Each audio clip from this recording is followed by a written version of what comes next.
You're listening to Rise Above, a Rogers Behavioral Health podcast, where we sit down with Rogers experts who are changing the way the world views mental health and addiction.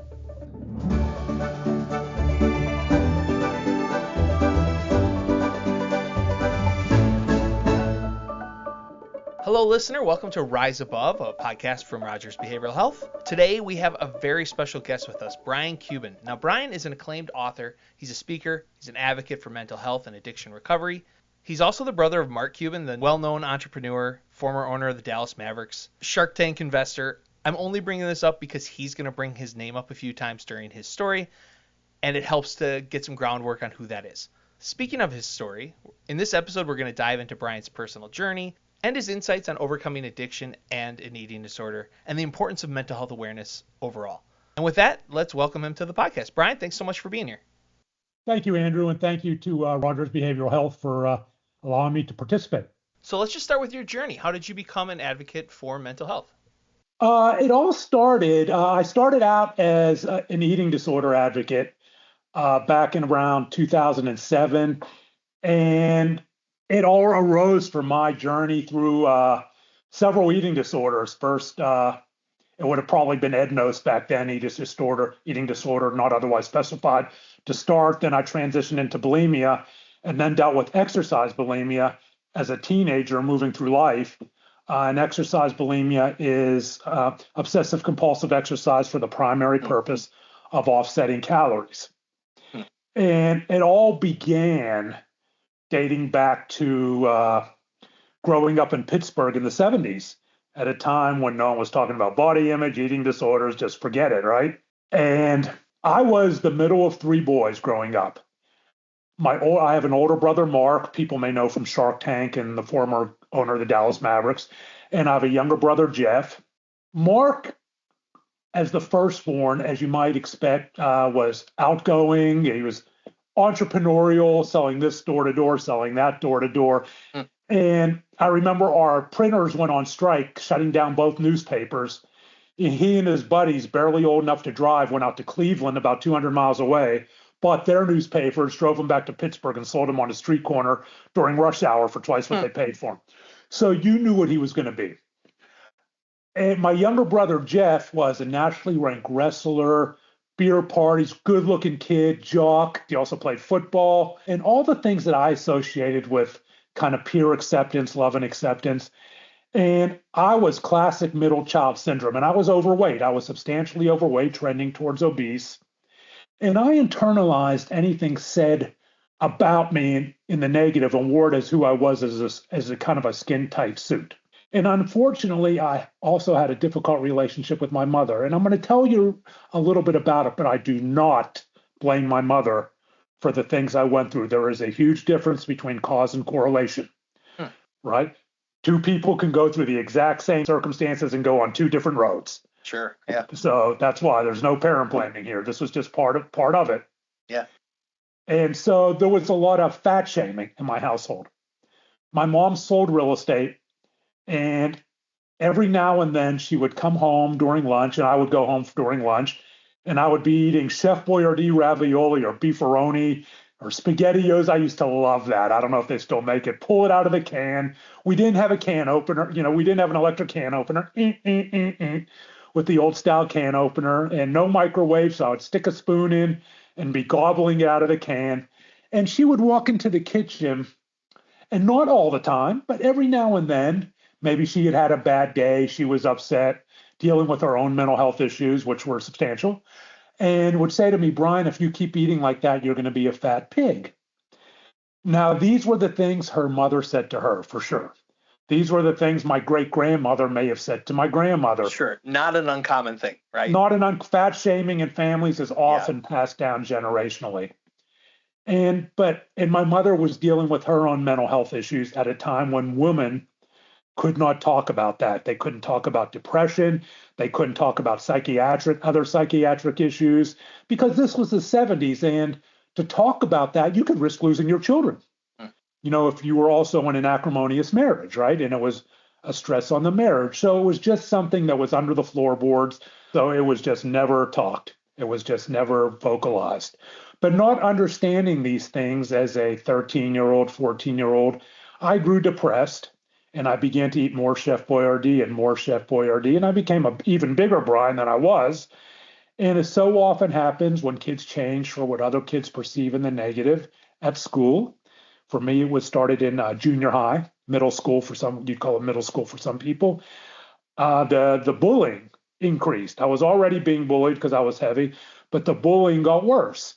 And back then, it was brick and mortar in your face, right? We didn't have the internet, Yeah. but it didn't hurt any less. And going viral meant 15 kids in the lunchroom knew about it and were passing notes and were whispering and pointing at you. And that is what happened. The bullying increased, and I began to isolate more and more in my bedroom. And it all culminated with what I call the day of the gold pants.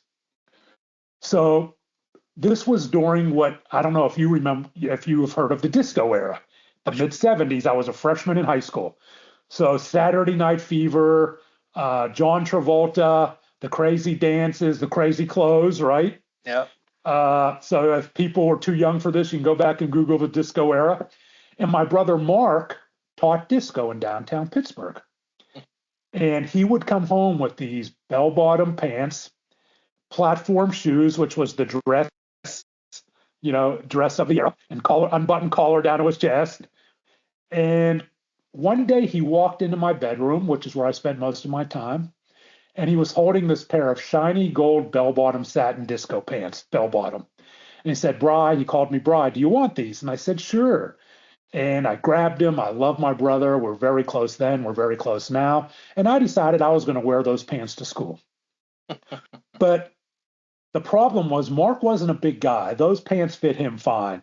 I had to jump up and down, spray the water bottle. My butt looked like 15 cats trying to get out of there. But I didn't care. I wore the pants, and the kids made fun of me. Brian, you're the fat pig, called me the fat pig, which would be a very familiar refrain. They called me Beef. That became my nickname, Beef.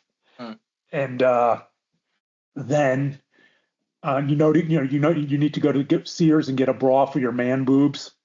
All these things, and they hurt so badly. It hurt so badly because in my mind, these taunts, this fat shaming, fat bullying was coming from the people who in my mind were the popular kids, right? I didn't have Instagram. In my vision, the popular kids were the kids I saw every day who were going to the prom, getting their first kiss, going out on dates, going to the football games after school, going to McDonald's after the football games, walking hand in hand down between the lockers and smooching, the things that just wanted so bad but didn't feel fat pigs were entitled to.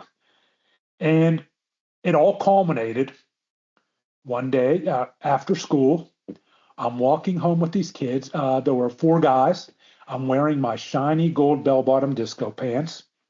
And it was a mile walk from the school to our house in Mount Lebanon, Pennsylvania, a suburb about 9 miles south of Pittsburgh. And the kids are making fun of me. They're taunting me. And I took it. And I was kind of like the sad clown because I felt like if I hung around the outside and just took the bullying and just smiled through it and self-deprecated in agreement with them, with all these taunts, that one day it would be like a fraternity hazing where they'd say, you're one of us now, Cubes, right? And so, but that's not how bullying worked. It's not how it worked then. It's not how it works today. Walking home, one of them grabs at my shiny gold disco pants at the zipper with my stomach hanging out over, and it rips just a little bit right at the zipper under the waistline. Another kid goes, ooh, and he pulls, and it rips right down to the crotch. And then the other kids join in, and the next thing I knew, they were on me like wild dogs on a piece of meat. They physically assaulted me. They tore my pants off, ripped them into shreds down to my Fruit of the Loom tighty whities, and I was wearing a Pittsburgh Pirates t-shirt, and they threw them out in the street, the shreds. Walked on, high-fiving, looking back. Ah, Cubes, look at you now. Beef, beef. Like they had done the funniest thing ever, right? Yeah. I went out in this busy street, cars whizzing by, humming, no one stopping, and gathered up the shreds. And I put them over my crotch and waddled home. And that walk of shame That 1 mile walk of shame might as well have been from Pittsburgh to Seattle. That's how long it felt. And Andrew, the absolute worst part of that walk that I remember, the absolute worst part were the stoplights. There were 2 stoplights where I had to stand there in my underwear, covered up, where people are looking at me and no one is saying anything. No one is rolling down their window. Their eyes are wide, mouths open. And those stoplights felt like they took hours. Sure. I finally make it home and the house is empty. My mom's out selling real estate. My brothers are doing whatever. My father is in what is known as he ran a trim shop about 2 miles away, reupholstering car seats, working class guy. And I go down to the basement. It's funeral quiet.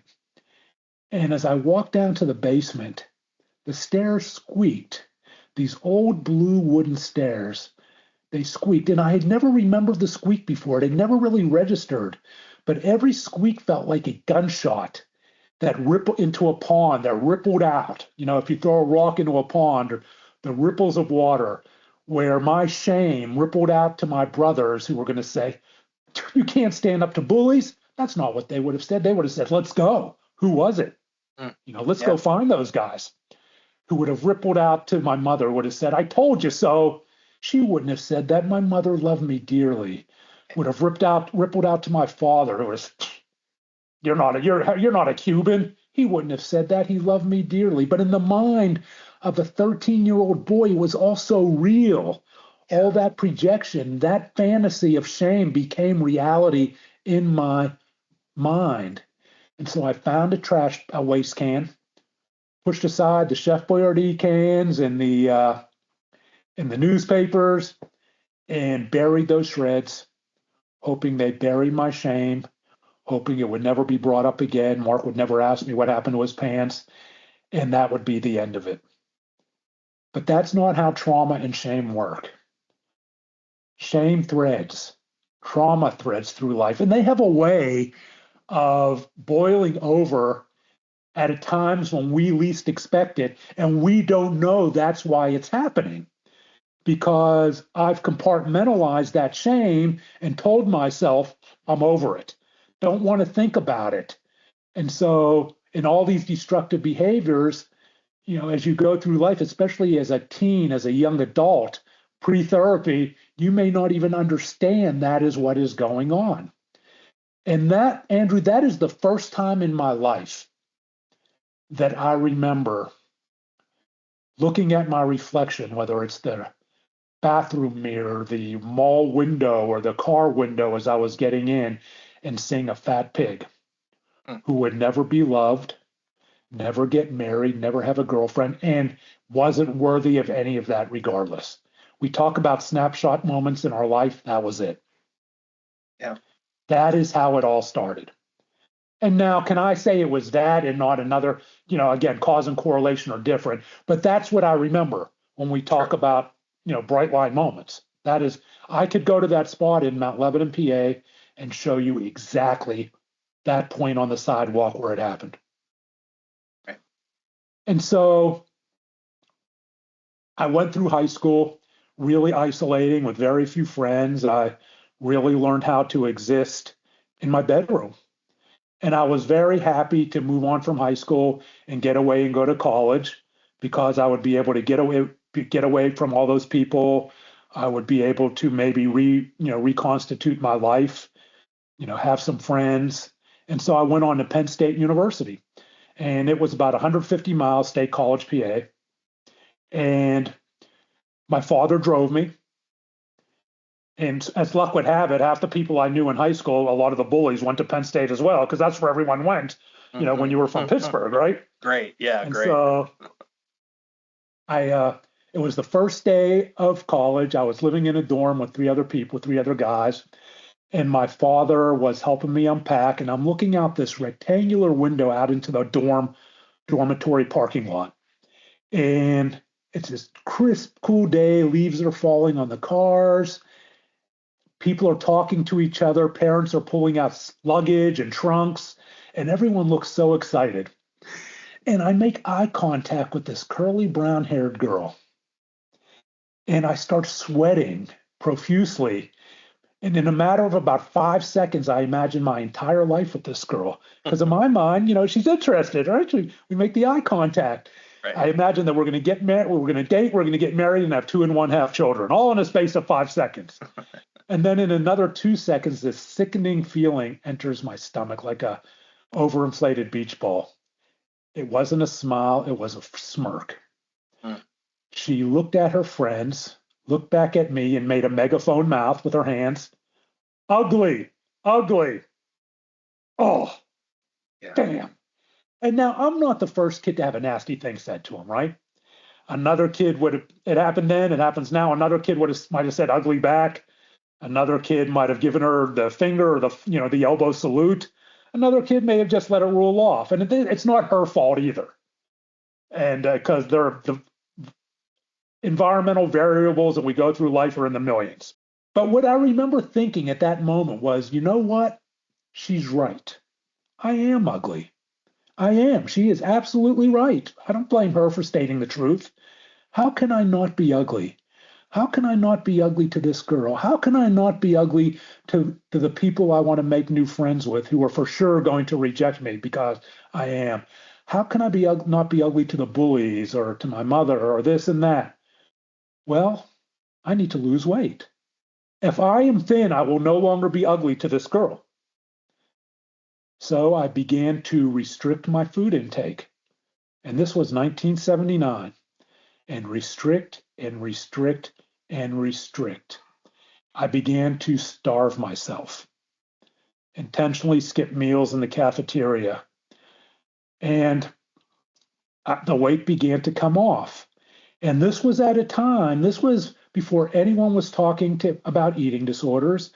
The wonderful singer Karen Carpenter would pass away from complications related to anorexia in 1983. And drummer, she was an incredible drummer, in 1983. So we were 4 years before that, Andrew. And here I am engaging in eating restrictive behavior, which would probably, as I said, be EDNOS back then.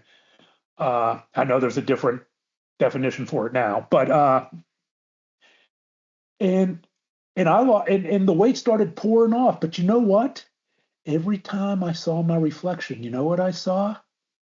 The fat pig. Sure. The reflection in the mirror didn't change.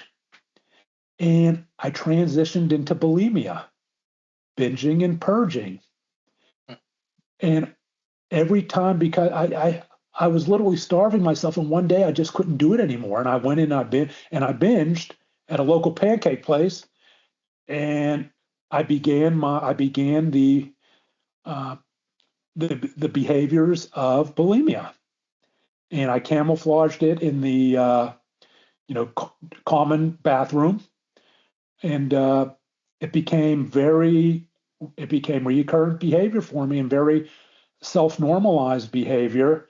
And every time I binged and purged, every time I engaged in that behavior, for maybe 10 seconds, I felt this feeling of peace.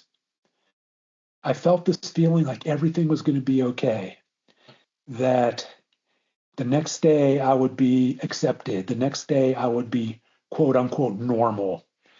But then that feeling went away very quickly, and in swept the shame. In swept the shame of engaging in an act I did not understand. I did not have a name for. Bulimia, I believe, had only been a clinical diagnosis at that since 1976. But I knew guys didn't do that. Guys just didn't do that. Yeah. But I had to have that feeling of peace again and again and again. And I was binging and purging on a regular basis, beginning at 18 years old at Penn State. That is how it started, at 18 years old. I added alcohol to the mix because the binging and purging wasn't changing how I feel. So I just decided I won't feel at all. And there is a 50%, I believe the current stat is 50% co-occurring rate between eating disorders and substance use disorder. And I did add alcohol to the mix. And by the time I left Penn State, I was an alcoholic. I was still binging and purging at 21 years old. And I had added exercise bulimia to the mix. I was going out, I became a runner, a long distance runner. And I was running 10 miles a day, then upping it to 20 miles a day. And it's interesting how this all started. It started, I began doing it, adding it to feel better about the weight loss and everything. But when I was going to Penn State, the Penn State Nittany Lions, every Saturday there would be tens of thousands of people walking to the football games. And I would be watching these people out my dorm window, feeling as lonely as I have ever been, watching all these people, like in high school, holding hands, laughing. And I wanted to be included so badly and go to these games, right? And Yeah. laughing and having a good time with these kids. But I had no friends. And again, isolating. And so what I decided to do was I would go on these long runs while the football games were going on. So I was upping my run stop to 20 miles a day, and I would come home hours later, and the football game would be over, and I felt like I dodged a bullet. And that is how I got into exercise, how I transitioned into exercise bulimia, or I should say, slipped into it. And I would go to the bars at Penn State, and I would buy a bottle of tequila, a little one of those tiny bottles. I had cowboy boots, and I would put them in the cowboy boots, and I would walk out into the alleys at State College where the bars were, and I would slug this, I would down this tequila to get drunk, go into the bars. Hopefully, I would be a different Brian, and I would just get more depressed. I would go out, and then I would buy a 2-pound bag of M&Ms or a pizza. I would eat it in depression, and I would engage, and then boom, bulimia, engage in the behavior. And this became a brutal cycle for me at Penn State, where I was in a constant state of dehydration. I was often weak, very weak, and I was very lucky as I look back that I didn't have a stroke. Mm. That is how that all started. And no matter what I did, whether it was alcohol, binging and purging, the running to offset the calories, I still saw that fat pig in the mirror. And Andrew, what was going on was the initial beginnings of what is known as body dysmorphic disorder. Mm. And what body dysmorphic disorder is, it's when you take a non-existent or even perceived defect, not a visual delusion, but an obsessive compulsive overwhelming feeling that you see this different person in the mirror. And it builds up to a place where you binge and purge or do this or do that. And for me, it was the fat pig. No matter what I did, no matter what behaviors I engaged in, I saw that fat pig. And as a youngster, as a young man in his early 20s, the only toolbox behaviors I had were bad, right? They were bad. My toolbox had my recovery toolbox and mental health toolbox had nothing in it. Sure. Going right. into the 80s, early 80s, right? Yeah. And so I cycled through these behaviors in the beginnings, kind of, and it would roll through life, just cycle, and just engaging, and it never, made me feel any better. So I graduated from Penn State as an alcoholic with severe bulimia. I mean, literally, binging and purging sometimes multiple times a day, multiple times a week, and in the running, in the obsessive compulsive running behavior to make me feel that there was something positive to it. And I began running marathons as well, starting in 1983, because it was the one thing I could do that I actually was, I could look at myself, I could do it alone. And I was actually pretty good. I had some pretty good times, but it wasn't for a healthy reason. So wait, did your family know something was wrong, or did they just think Brian likes running now? Brian likes running. Remember, this is 1983. There was no awareness of this. Yeah. There was the first marathon I ran, I believe, was the San Francisco Marathon, and I ran a time in the 3:20s, which I was happy with. Right, it was a good time, and my parents and I think my family was thrilled that I had found something that I was good at and did. Yeah. In their mind, I was finally finding myself. So, and they knew nothing about the eating disorders. And, I camouflaged it, and I was only home, during breaks and stuff. Hmm. And so, no one knew anything. And to me, I'm like, yeah, I can do this. I'm good at this. And so I went through Penn State like that.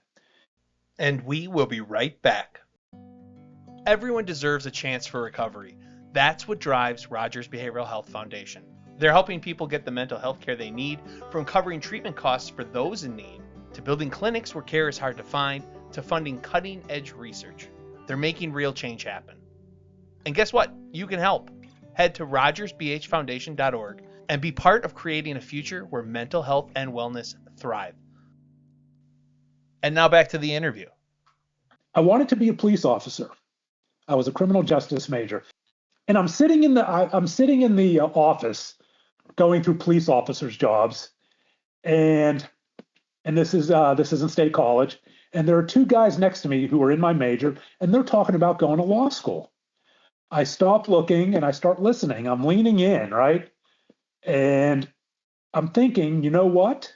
This might make sense for me. Not because I wanted to be a lawyer, not because I wanted to be the next Clarence Darrow or emulate Atticus Finch, because law school is 3 years.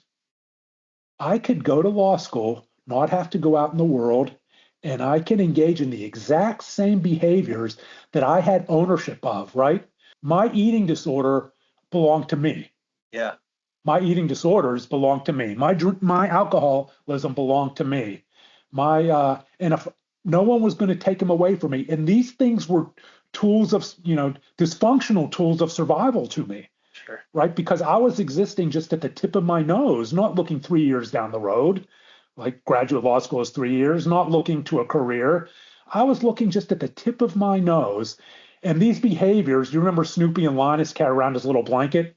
Sure. His dirty little blanket, if you remember Snoopy, People, Peanuts. That was my Linus security blanket, those behaviors, and no one was going to take those away from me. For those reasons and those reasons only, I decided to go to law school. Hmm.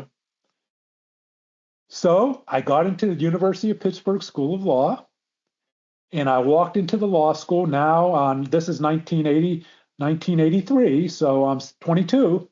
I walked in as an alcoholic with 2 eating disorders, and and it was, and as you might expect, that's not quite the resume for success in law school. I was able to do okay at Penn State because you take a test, you pull an all-nighter, you get the grades, and it's straight percentage grading. But in law school, you're competing with everyone else who has done well in college. Hmm. So I graduated, and I engaged in the exact same behaviors, and just no one knew. And I graduated near the bottom of the class, and I was very lucky to graduate. And but now I graduate, rinse, wash, repeat. 1983, 1986 now, and now I'm 25 years old.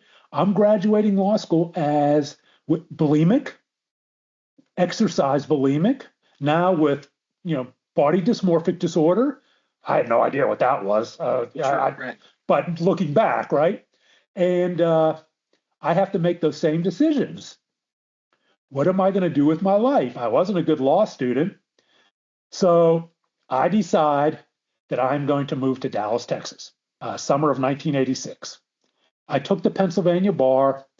I contacted both of my brothers who were living together in Dallas, and I said, I'm coming. I'm moving in with you.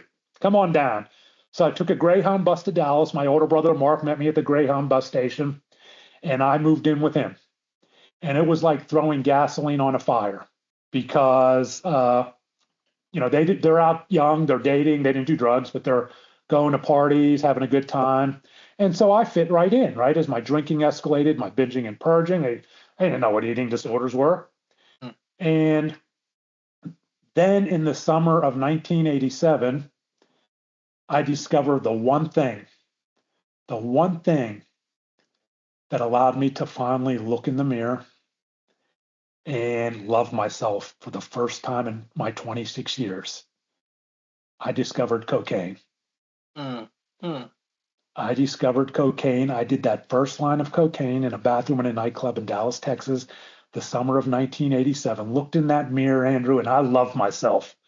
I looked in that mirror and everyone loved Brian. I looked in that mirror and those girls upstairs in the bar, they're going to love Brian. My mother loved Brian and she did love me. And, all the people that I thought hated Brian, that curly brown haired girl loved Brian. Suddenly Brian was cool. So I go up to that stairs, Mac Daddy, dancing, but the high wore off. Suddenly Brian hated Brian again. Brian had to love Brian again. I found that guy. I gave him my last $100 in my pocket for a gram of cocaine. And again, remember that substance use disorder and eating disorders, 50% correlation. Mm-hmm. And so Brian loved Brian again and again and again. Cocaine, the alcohol, and the eating disorders, both of them still. I'm still trying to run. I'm doing cocaine. And they all became, a cycle part of my life. And I also got into anabolic steroids. I began buying anabolic steroids on the black market, very common with body dysmorphic disorder. And Andrew, I got huge. This was going into the 90s, and I got huge. And I think there are pictures of me on my Facebook page, and I was massive. And but guess what? What did I see when I looked in the mirror? Fat pig. Fat pig. So here I am. I call it the core of body dysmorphic disorder. In all these dysfunctional behaviors with the spokes are the spokes. And they're just turning around this dysfunctional core, this destructive core, instinctively trying to find something that will allow me to look in the mirror and love myself. The bulimia, exercise bulimia, cocaine, alcohol, now anabolic steroids. And I almost lost my leg. I used dirty needles to inject the steroids, got a staph infection, and by the time I had it dealt with, they had to put me on the operating table, and I was very lucky to keep my leg. I still have struggled with issues today. And so that is how I live my life. And as someone who just couldn't look in the mirror and love himself, on his own. My family didn't know. My parents didn't know. My brothers didn't know. When I went into the hospital for the surgery, I made up a lie about how it happened. And then finally, I lost my career as a lawyer, lost all my clients. I went to work for Mark when Mark bought the Dallas Mavericks. He put me to work for him, and I was showing up to meetings high. I was showing up to meetings hungover, and so he had to pull me out of that. And it's important here to acknowledge privilege, because they say eating disorders don't discriminate, addiction doesn't discriminate, but access to recovery resources does discriminate access to those resources does discriminate based on privilege. I didn't want them. I didn't want to take advantage of them, but I had a wealthy brother who loved me. I had health insurance. I had all of these access to resources, and I don't want to be intellectually dishonest by people thinking people think I'm intellectually dishonest by not acknowledging that I do know this, right? Sure, yeah. That that there was privilege, but that was the way it was. That was my life. That was privilege. And so I went through 3 failed marriages, all failing because of drugs and alcohol. And I was able to hide my eating disorders from my spouses. And so finally, I've lost my career, and I was kind of working for Mark, and now we're, up to the mid 2000s. I'd been to jail for DWI as well, and really not doing anything. Because I was a mess. I was a complete mess. I went into heart issues because of the cocaine and the binging and purging, and all of that was causing arrhythmia issues. And then January of 2006, I was out and I met a girl and we started dating. She didn't know anything about my issues. And I had a JD in law, but I had a PhD in lying. I was a great liar. And we moved in together. And I remember when she moved into me, one of the buddies I partied with, who didn't know about my eating disorder either, The guys I did cocaine with and all these other things didn't know about my eating disorder because in my mind that was so shameful, right? It was so shameful. Now I'm in my 40s and going my 50s, and I wasn't going to tell these people about my eating disorder. I was complete sole ownership of that because they'd be like, "What?" In my mind, just like when I was 18, guys don't do that. That is some stigma. Right. Yeah. And it was more acceptable to do blow, drink, and do all these other things and, say, yeah, let's go, than admit I had an eating disorder. Right. That was the stigma. And we will be right back. Real quick, I wanted to take a moment to talk to you about WISE, the Initiative for Stigma Elimination. It unites people across the nation to support those touched by mental illness and addiction. The compassionate approach champions personal stories and powerful connections, fostering healing by reducing stigma through evidence-based practices. Rogers Behavioral Health supports the work of WISE through their Community Learning and Engagement Department. WISE collaborates with a diverse network of organizations and individuals united in the fight against stigma. You can learn more about WISE, explore their 4 key programs, and connect with them by visiting the website www.eliminatestigma.org. And now back to the interview. So this girl moves in with me, and Easter weekend 2007, she knew nothing. She goes away for the weekend. I'm thinking, okay, I'm going to go out. I'm going to have a good time. She'll come back in 2 days, and I'll be showered. Everything's going to be fine. Andrew, the next thing I know, it's 2 days later. I'm in bed. She's looking down at me. I'd had a blackout. I'd had a drug and alcohol-induced blackout.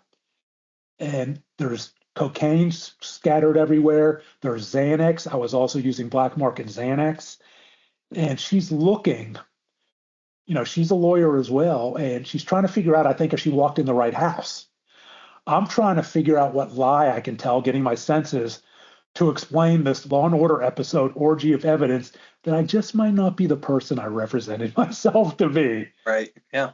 And I asked her to take me to a psychiatric facility that I had been to back in 2005, where my brothers took me when I decided to end my life by suicide. Yes, I've been to a psychiatric facility twice. They came in and dragged me down there when I had a .45 automatic on my nightstand. And so she's like, "You've been to a psychiatric facility?" "Yeah, we'll talk about that later. I just need time to think of a better lie to explain what there is no other explanation for." So we're standing in this parking lot for the second time in my life. And I'm thinking, she's gone because she's crying and yelling, but she didn't go. She stood by me. We dated for over a decade while I found addiction recovery, eating disorder recovery, BDD recovery. And now we've been together for almost 20 years. Not all relationships will survive that boiling cauldron of trauma, but ours was able to because she's a saint and because I did the work, right? I had to do the work because spouses do leave. Spouses die, parents die, pets die, and trauma is a very well-known trigger, strong trigger for eating disorder relapse or addiction relapse, all kinds of things that we use, all kinds of behaviors we use to cope. And so I thought there wouldn't be another trip back because I'd be dead. And I remember thinking of one more thing in that parking lot. I thought about my father. My father, who was the veteran of 2 wars, the greatest generation, he was a Seabee, fought in Okinawa, the Battle of Okinawa, fought in Korea. He and his brother operated an auto trim shop for over 40 years until his brother died. My father was the middle of 3 boys like me. And he used to say to my brothers and I growing up all the time, "Guys, no matter where you go, no matter what happens that life, pick up the phone, tell your brother you love him. Ask your brother if there's anything you can do." And this was the relationship my father had with his brothers. And he was passing down the gift of love of family, which is a privilege. Which is a privilege because, eating disorders create broken families. Eating disorders are tough, can be a lot tougher dynamic than addiction. because they're just, first, everyone understands addiction. Not every family understands eating disorders. So, you have to go through many more hoops with eating disorders in families than you would have with addiction, with the stigma. And so I didn't want to lose that gift of family. And at this point, my brothers and my now wife knew nothing about my eating disorder. Now, this is 2007. And so I didn't want to lose that gift. And if you want to know how that gift stuck, all these decades later, 1,200 miles from Pittsburgh, where we grew up, my two brothers and I live walking distance to each other. And my father lived across the street from me until he passed, literally across the street. That's how that gift stuck. And so I was finally decided I was ready. Easter weekend, 2007. I walked into the rooms of 12 Step the next day. I sat down and began my alcohol and addiction recovery journey. But I had not addressed my eating disorder recovery journey. So I went into my therapist's office. I'd be getting therapy, and he didn't know about my eating disorder. I had withheld that from my therapist. Again, privilege, I had health insurance. Well, why would you withhold that from your therapist? Stigma. Shame knows no hourly rate. It was more easier to talk about the blow and the alcohol and all the other stuff. I still had not told my doctor, my psychiatrist, about I was bulimic and exercise bulimic. And I finally started getting honest with him. And we finally started talking about the eating disorder. And he was not an eating disorder therapist. He gave me the options of treatment for addiction, right? And I refused to go. I refused to go to treatment. I wasn't going to treatment, and I wasn't going to, we started talking about treatment for eating disorders, and I refused. I absolutely refused. And this is back in 2007, and it was out there, and there was just so much stigma, right? Eating disorders, only women get eating disorders, and now I'm in my 40s, and I still truly believed eating disorders weren't a male thing. The stigma was just massive. I thought I was the only guy in the world. Where here I'm a lawyer. I could have done a bit of research, and back then the stats were 10%, which I'm not sure would have gave me any level of confidence, right? Right. Now we know it's more than that, but back then the accepted stat was 10% of those with eating disorders are guys, and so we decided. I started going through therapy. Acceptance and commitment therapy, exposure therapy, CBT, and doing all those things with my therapist. And what we did was it was a journey really of self-image. And it was a journey where as I began to love myself more, I no longer felt that the compulsion that I had to stick my finger down my throat or do all these things to love myself, right? And so the feelings began to subside as we began to address the body dysmorphic disorder and that core of shame. And that is really how I began my journey. And I just really, if I had gone to treatment to a wonderful facility like Rogers or anything like that, maybe the journey wouldn't have taken as long, or it would have been a little different, but I try not to engage in revisionist recovery, right? I have been in eating disorder recovery now, haven't binged and purged in over 2 decades, and I'm close to, and then same thing with alcohol, going on 2 decades, and cocaine. And it was a path that I wouldn't call traditional, but it was a path that has allowed me to really look at what I went through with particularly my eating disorder as a teen back when it was just brutal. I mean, it was the brutal stigma, and that is really what has gotten me to a point where in 2008 or 2009, I began to speak out, and I wrote Shattered Image. which was talked about body dysmorphic disorder and my eating disorder recovery journey, and decided to let people know that there is hope, there is treatment, Yeah. and it can be dealt with. Yeah, I was going to ask, how long into your recovery did you realize I want to help others? I want to share my story, and Yeah, I'm assuming right away, really. Yeah, it was and when that really was, it was interesting. I had read an article online about a model named Caroline Reston, and she passed away around 2008, 2009, and she passed away from complications related to anorexia. And I mean, it was a sensational story, right? Sensationalized, talking about her weight loss and this and that, and her weight when she died. But I remember back when they allowed comments in articles, looking at the comments, and there were some guys, Mm, and there were some guys commenting that they felt so alone, and it wasn't just a woman's disorder. And I'm like, wow, maybe I have some, personal responsibility. And I'm just talking about me. That yeah. doesn't mean everyone has to be an advocate, right? No. To share my story. And that's what triggered it.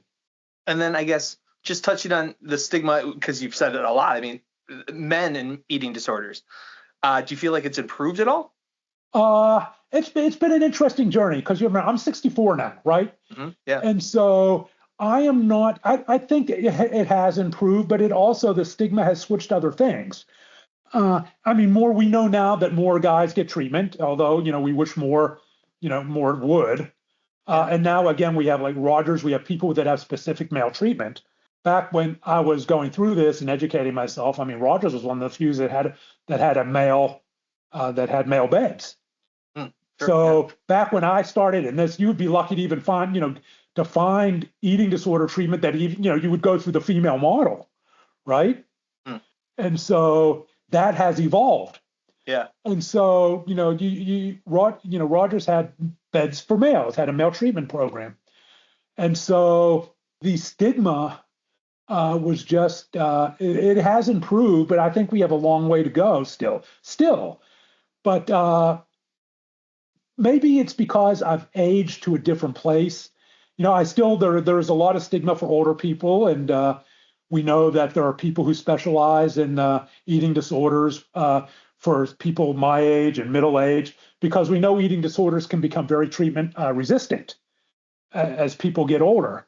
And so I think Cynthia Bulick out in North Carolina does a lot with that. I know Rogers does stuff. So yeah, and people, it has switched now to TikTok and all these different platforms, which I'm not active on, right? So, and